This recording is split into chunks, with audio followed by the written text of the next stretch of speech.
11 साल की बच्ची जो रेपिस्ट के द्वारा शिकार बन गई और फिर उसका इलाज करवाने के लिए एक सरकारी अस्पताल में भेजा जाता है। पूरे 9 घंटों के बाद उसको अंदर लिया जाता है, अस्पताल के अंदर ले जाया जाता है और फिर उसके बाद वहीं पर उसको मृत घोषित कर दिया जाता है।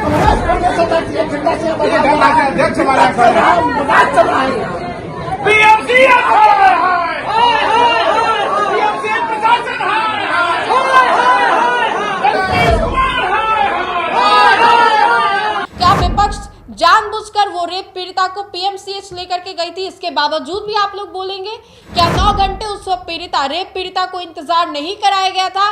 ये सवाल क्या अभी भी आप पूछेंगे? एक रेपिस्ट रेप करके तो हमारे समाज में कई दफा ऐसा घूमता रहता है, लेकिन वो लड़की जिसके साथ दरिंदगी की जाती है, वो लड़की जिसके साथ ये बर्बरता की जाती है, जिसको बेरहमी से मारा पीटा और फिर बलात्कार करने के बाद उसको जान से ही मार दिया जाता है। एक 11 साल की बच्ची जो रेपिस्ट के द्वारा शिकार बन गई और फिर उसका इलाज करवाने के लिए एक सरकारी अस्पताल में भेजा जाता है। सरकारी अस्पताल तो उस लड़की को इलाज करने से पहले मना कर देते हैं उस लड़की का, लेकिन फिर पूरे 9 घंटों के बाद उसको अंदर लिया जाता है, अस्पताल के अंदर ले जाया जाता है और फिर उसके बाद वहीं पर उसको मृत घोषित कर दिया जाता है। और ये सरकारी अस्पताल आप चौंक जाएंगे, कोई और नहीं बल्कि राजधानी पटना का पीएमसीएच है। पीएमसीएच, जी हाँ, वही पीएमसीएच जहां पर बाहर पोस्टर और बैनर में लिखे हुए कि यहाँ दवाइयाँ सस्ती मिलती है, गरीबों के लिए अच्छे इलाज की यहाँ व्यवस्था है,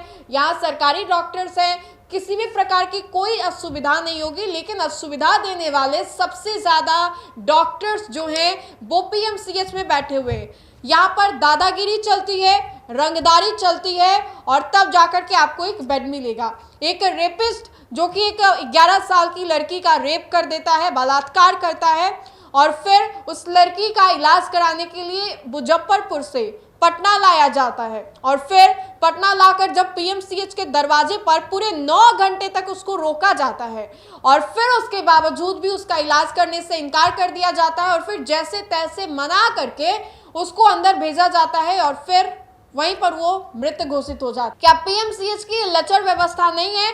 क्या एक सरकारी अस्पताल का यही दायित्व है कि पेशेंट मरता रहे, कुछ भी उसको हो जाए, लेकिन आप अपने अस्पताल के अंदर उसको एडमिट नहीं करेंगे? क्या प्रायोरिटी नाम की कोई चीज नहीं है? क्या ये डॉक्टर्स को नहीं पता है कि अगर इसका इलाज अभी नहीं हुआ तो आगे चल के कुछ गलत होगा, आगे चल के इसकी जान भी जा सकती है? क्या डॉक्टर को इतनी जानकारी नहीं है इन सब बेसिक चीजों की? उनको जानकारी नहीं है डॉक्टर आखिर क्यों ऐसा पीएमसीएच का बर्ताव करते हैं? क्या वो लोग इंग्लैंड से पढ़ के आए हैं या फिर मलेशिया से? क्यों वो लोग ऐसे बर्ताव को करते हैं? ये कोई पहली तस्वीर नहीं है पटना के पीएमसीएच की जहां पर ऐसा हुआ है। मुजफ्फरपुर से पटना आई एक 11 साल की रेप पीड़िता बच्ची की रविवार को पीएमसीएच में इलाज के दौरान मौत हो गई। बच्ची शनिवार सुबह 11 बजे से करीब 9 घंटे तक पीएमसीएच के बाहर एम्बुलेंस में तड़पती रही। रात करीब 8:30 बजे के करीब उसको एडमिट किया गया, लेकिन रविवार सुबह पीड़िता की मौत हो गई। कांग्रेस के जो प्रवक्ता हैं और प्रदेश अध्यक्ष है राजेश राम और राजेश राठौर, वो दोनों ही वहां पर पहुंचे थे, लेकिन उसके बावजूद भी जो वहां के डॉक्टर्स हैं उनकी मनमानी चल रही है, दादागिरी चल रही है, नहीं लेंगे एडमिट, नहीं करेंगे एडमिट चाहे कुछ भी हो जाए। ये कैसा सरकारी अस्पताल है? कौन इसके लिए जिम्मेदार है? कहाँ मंगल पांडे क्यों नहीं बोल रहे हैं? तेजस्वी यादव जो स्वास्थ्य उनके पास था तब वो अंदर ले जाते थे, पत्रकारों को अपने साथ दिखाते थे कि अंदर की ये व्यवस्था है, ये सब हो रहा है, लेकिन आज मंगल पांडे क्यों हाथ पर हाथ धरे बैठे हैं? क्यों ये सब चीजें हो रही हैं और फिर उसके बावजूद भी उनका एक भी बयान इसको लेकर के नहीं आ रहा है? इसके बावजूद भी आप लोग बोलेंगे कि विपक्ष मौका ढूंढ रही है। क्या विपक्ष जानबूझकर वो रेप पीड़िता को पीएमसीएच लेकर के गई थी? इसके बावजूद भी आप लोग बोलेंगे क्या 9 घंटे उस रेप पीड़िता को इंतजार नहीं कराया गया था? ये सवाल क्या अभी भी आप पूछेंगे? क्या सरकार में रहने का मतलब यही होता है कि आप सरकार में हैं और बाहर कुछ भी हो रहा है आपको उससे कोई लेना देना नहीं है? बार बार पीएमसीएच ही क्यों? बार बार पीएमसीएच में ही ऐसी घटनाएं क्यों होती रही है? क्या अभी भी आप स्वीकार नहीं करेंगे कि पीएमसीएच में लचर व्यवस्था है? पीएमसीएच में ये सब दादागिरी चलती है जूनियर डॉक्टरों की, सीनियर डॉक्टरों की और पता नहीं किसकी किसकी। लेकिन आपको किसी की जिंदगी के साथ खेलने का हक किसी ने नहीं दिया है। डॉक्टरों को तो भगवान का दूसरा रूप बोला जाता है, लेकिन जब पीएमसीएच में ऐसी घटना हो, एक के बाद एक ऐसी घटनाएं हो, तो पीएमसीएच लोग क्यों जाएंगे? आप अस्पताल ही बंद करवा दीजिए।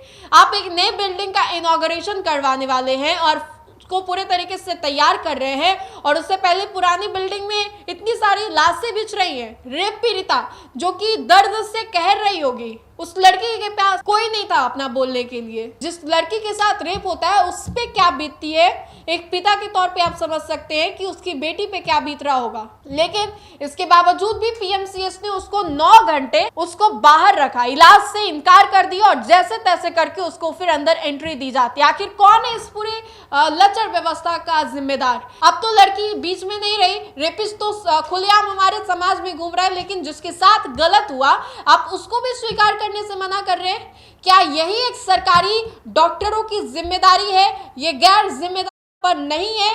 कौन इसके लिए जिम्मेदार है?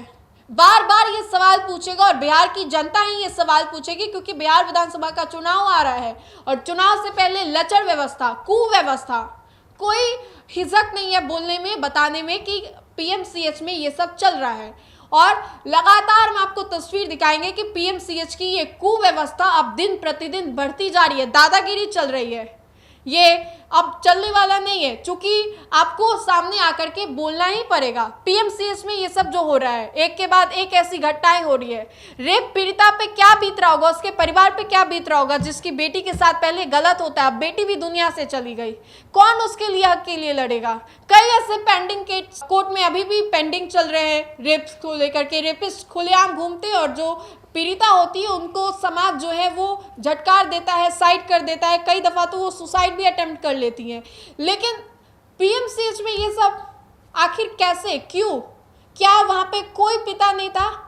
क्या उस वक्त दर्द नहीं समझ पाया कि एक पिता भी कह रहा है, रो रहा है, चिल्ला रहा है, बोल रहा है कि बेटी को एडमिट कर लो, दिखा दो मेरी बेटी को। लेकिन 9 घंटे तक कोई माई बाप नहीं था उस बच्ची का, 11 साल की बच्ची जिसने ठीक से दुनियादारी भी नहीं देखी, जो कि होश भी नहीं संभालती है। 11 साल तक तो दूध वाले दांत भी नहीं जाते हैं, लेकिन उसके साथ बलात्कार, इतना घिनौना, और फिर पीएमसीएच के डॉक्टर ने ये किया कि उसको एडमिट करने से मना कर दिया।